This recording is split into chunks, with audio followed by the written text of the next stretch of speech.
Hello বন্ধুরা, আজকে কুকুর বাবা বাজার থেকে ঢেঁকি শাক নিয়ে এসছে।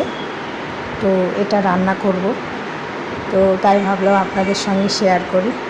ইউটিউব খুললেই তো অনেক ধরনের রেসিপি পাওয়া যায়, আর এটা সবথেকে ইজিয়েস্ট রান্না যাকে বলে। তো আমি অত বিশেষ কিছু রান্না করতে পারি না।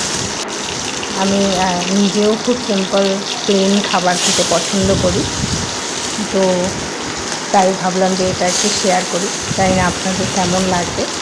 এই যে জাস্ট একটু তেল দিয়ে তাতে কালো জিরে ফোড়ন দিয়ে, পাঁচ ফোড়নও দিতে পারেন, কালো জিরে ফোড়ন দিয়ে পেঁয়াজ লঙ্কা রসুন কুচি করে ওটা জাস্ট একটু লাল লাল মতো ভেজে, যখন লাল লাল হয়ে যাবে দেখুন হয়ে যাওয়ার পর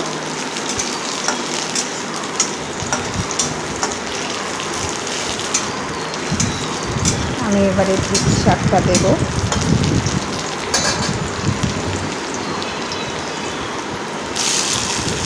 এবারে কিছুক্ষণ নাড়ার পর এটা আমি ঢেকে দেবো।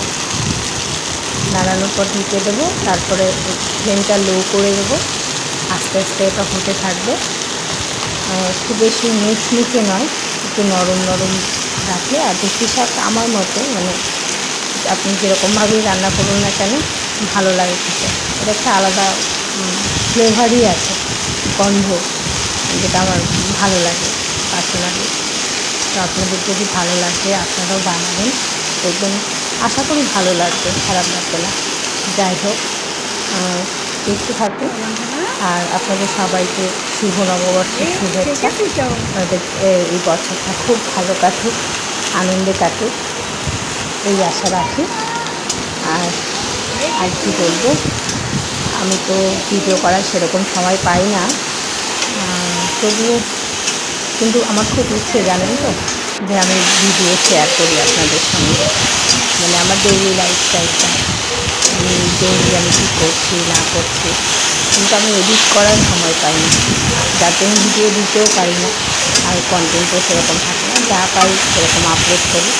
আর আমি খুব সাদামাটা ধরনের, মানে ঘরের মধ্যেই অনেক কিছু, মানে যা কিছু বাইরে ঘুরতে যাওয়ার মতো সেরকম সময় কিংবা ফিনান্সিয়াল কন্ডিশন যাই বলুন না কেন, কোনো না কোনো কারণ থাকতেই পারে, থাকে, তাই শুধু অফিস আর বাড়ি।